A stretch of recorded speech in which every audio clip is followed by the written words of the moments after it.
And when we first started out, I think God sent our speaker today, Mike Peterson, to be here. He was a young man, just out of college, but he brought to me a special, he presented Jesus in a special way, where he was, well, I remember for several weeks we studied nothing but John. And I think that's what God intended. I think we needed that sort of loving image of Jesus at that time to get our church off the ground. And I'm just glad that Mike was sent here to do that.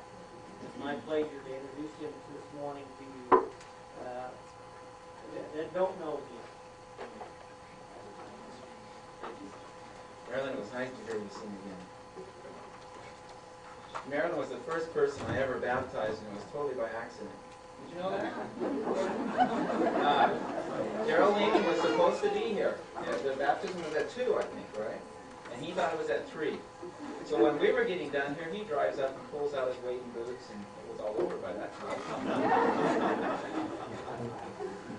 Someone told Hazel, they said, boy, I'm sure glad Mike's speaking today. His sermons are so short.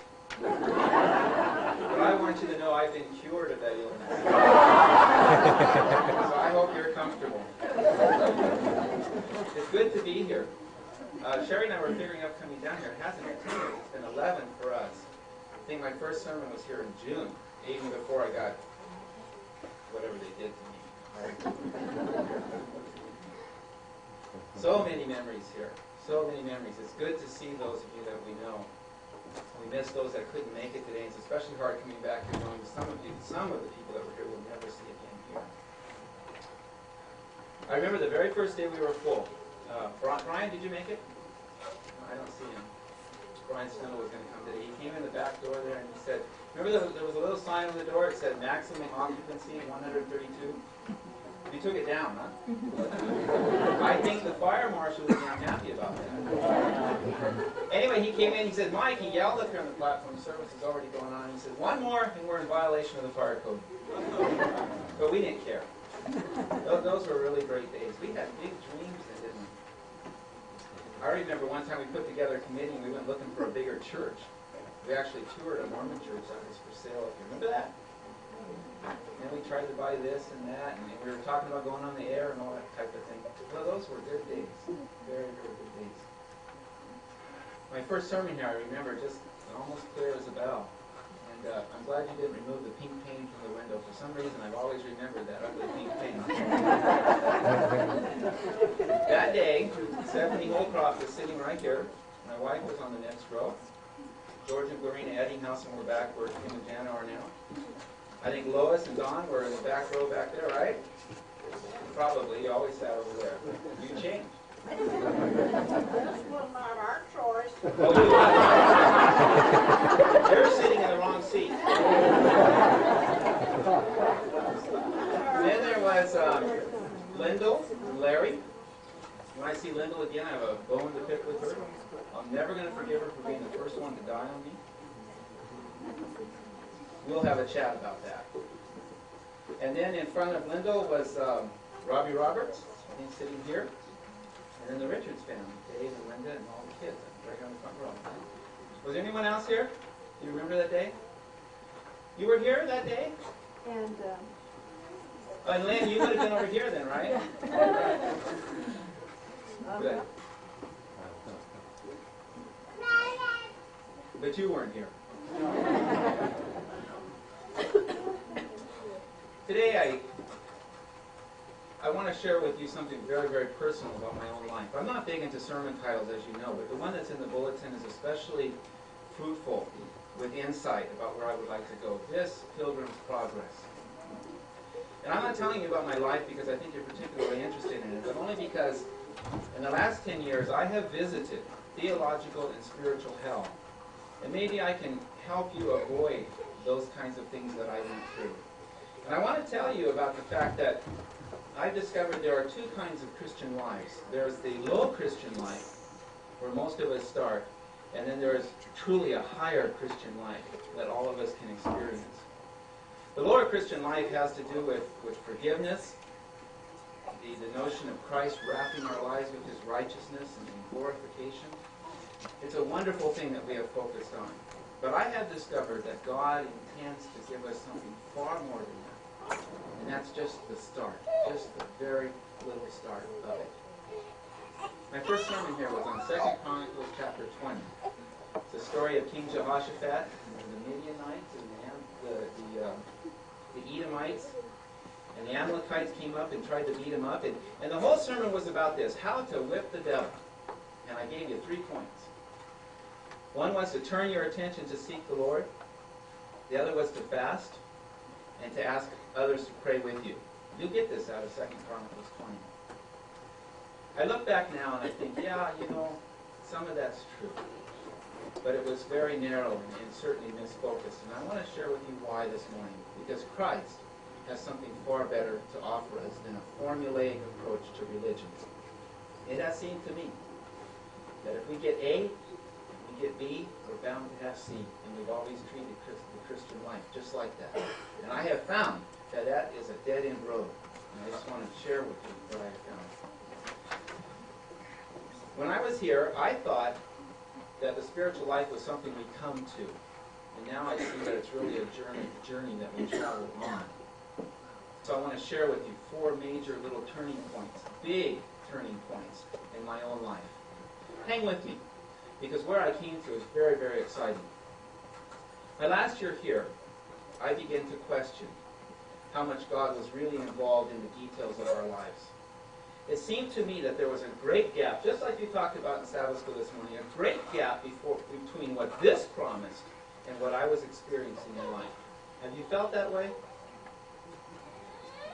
And so I began to probe, and I said, could it be, God, I've given my life to you, I've asked you to lead me, and things continually screw up. Whose problem is this? And it was kind of bold on my part. I didn't want to accuse God, but on the other hand, I thought I was doing okay. So who else is to blame? So I was mulling over these thoughts, and of course they're not supported by Scripture. The God who knows every hair of my head and who knows about the sparrows who fall, of course he's involved in the very details of my life. But it didn't seem that way. I remember at the seminary, not at the seminary, but where we lived up there, in that God-forsaken place. I went out walking one evening, just struggling over this stuff. And Lord, what am I going to do? I'm just so bummed. I see what you're offering here, but I don't have it in my heart, and I want it. And I yelled at it. I looked up at the stars, and I said, I can't stand this any longer. What you have told me is not true. So I continued to struggle along this line. A few years later, that was by the way, the first turn, the first hill, or the first valley, whatever you want to call it in my spiritual path. It was a major turning point for me, questioning what I had seen here.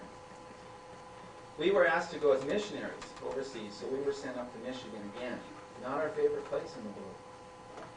And we went to Missions Institute to be prepared and trained as missionaries. I met a professor up there. He had a PhD in philosophy. I took my dilemma to him. I said, this doesn't fit together for me. I see what this is offering me, but then I see what's actually happening in my life and in the world, and they just don't come together. I said, what am I to do about this? Am I to take the Bible and look at the world and examine my experiences through Scripture? Or am I to take the experiences of the world and look at the Bible and interpret it by them? And he said, both. Well, that was a novel thought. And I thought about that for a while, and he continued through the weeks that we were there explaining to me what his theory was. He says, Mike, he says, what you read here and what you interpret here is really very much depends upon where you're at. And he gave me some examples, and they were really appealing examples to me. He said, take, for example, this whole notion of prophecy. It's built on the concept of a linear timeline. A follows B, and then C, and B, year 1, year 2, year 3 kind of thing. He says, there are countries in the world where they don't even know anything about time. Their cycle is circular. He says, how could they possibly understand Scripture? And I thought, yeah, that really sounds good. And there were other examples, these cultural examples where the things that we see in Scripture just absolutely could not make sense in another world. In essence, he was saying truth is relative. It depends on where you stand as to what you see as really true. So I slipped into what C.S. Lewis calls the cooler evening of intellectual thought. And it was refreshing to be there. Because all the tension that I'd experienced up to this point and wondering why this didn't make sense with what I was experiencing, and now I felt released. My only dilemma now was to go back through all this and reread it with my new insight. Now I was the judge about what was true and what wasn't.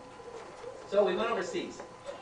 For the next year and a half, not a day went by where I did not consciously challenge this whole notion of truth being relative, and that it depended on where I stood and how I saw truth.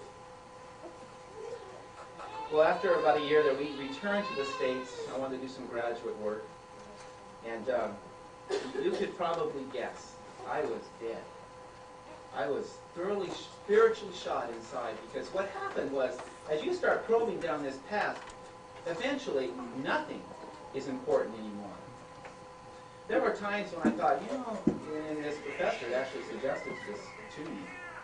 He said, the Sabbath isn't really all that important. And they gave me some of these powerful reasons why. And based on this whole process that truth is relative, of course it makes sense. It makes absolute sense what he said. He was just so wrong. He was on the wrong premise, the wrong basis. Are you with me? Amen. All right. Well, I come back to do my graduate work. That, by the way, was the second term, the second hill, or the second valley in my spiritual progress. Now I had tried intellectualism, and I knew it didn't work. It was absolutely a dead-end path. And I was still longing for that picture of things that I saw in here to take place in my life, the kind of power that God promises us. I'd experienced forgiveness. I believed that I was wrapped in the righteousness of Jesus Christ.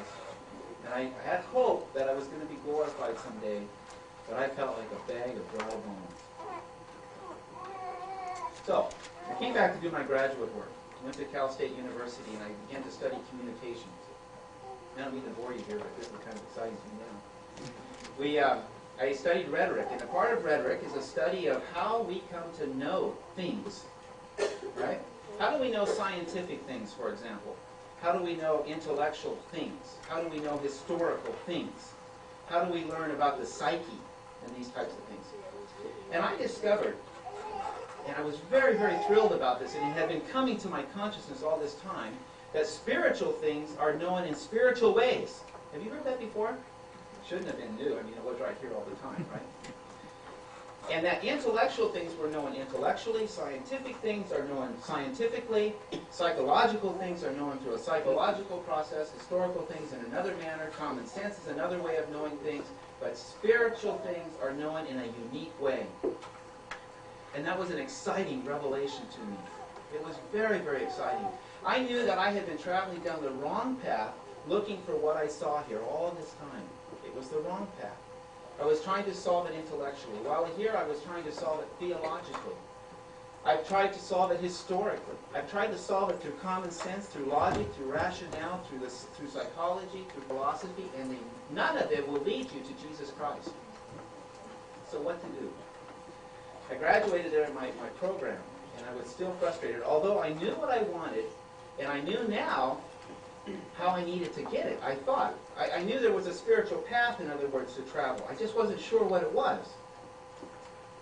The third, that's right, third turn, third hill, third valley, whatever it is.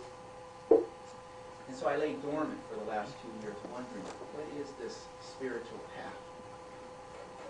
How do we travel this spiritual path? I knew what I wanted, I just couldn't find it. If you read in the book of Revelation, John writes, he said, they overcame him by the blood of the Lamb, by the word of their testimony. I wanted that kind of victory. I read in Jude, he says, now unto him who is able to keep you from falling and to present you faultless before the throne of his grace. I wanted that. And John wrote in 1 John, he says, Christ came so that he could destroy the works of the devil. And I wanted that too. And in Hebrews, he says, he lives to intercede for us. And it was an intercession I didn't feel that I was experiencing. To the Corinthians, Paul, in just an excited way, he says, I thank God who always leads us in a triumphal procession of Jesus Christ. And I knew that I was not part of that procession, and I really wanted to be. Romans, he said, where sin abounds, grace doth much more abound. That certainly wasn't true in my life. The promises go on, and I could see it. This is what Christ is offering us, and I wanted it so desperately. 6 months ago, Sherry and I were heading up to a meeting. It was on joy. I see myself traveling in the car now, and I said to the Lord, I have had it with you. I don't recommend this, by the way. You're very, very serious. I said, I've tried this for many years now. I have searched and searched for what I think must be a better Christian walk, something meaningful here. Otherwise, I think you're just playing games with me. And I said, I'm going tonight. And I'm going to go throughout the weekend. There were 4 meetings. And if I don't find something here, that's it. I'm dumping the whole mess. Have you done it? Felt like it? Thank you. So that night, I sit in this meeting. And the speaker, I remember only one thing he said.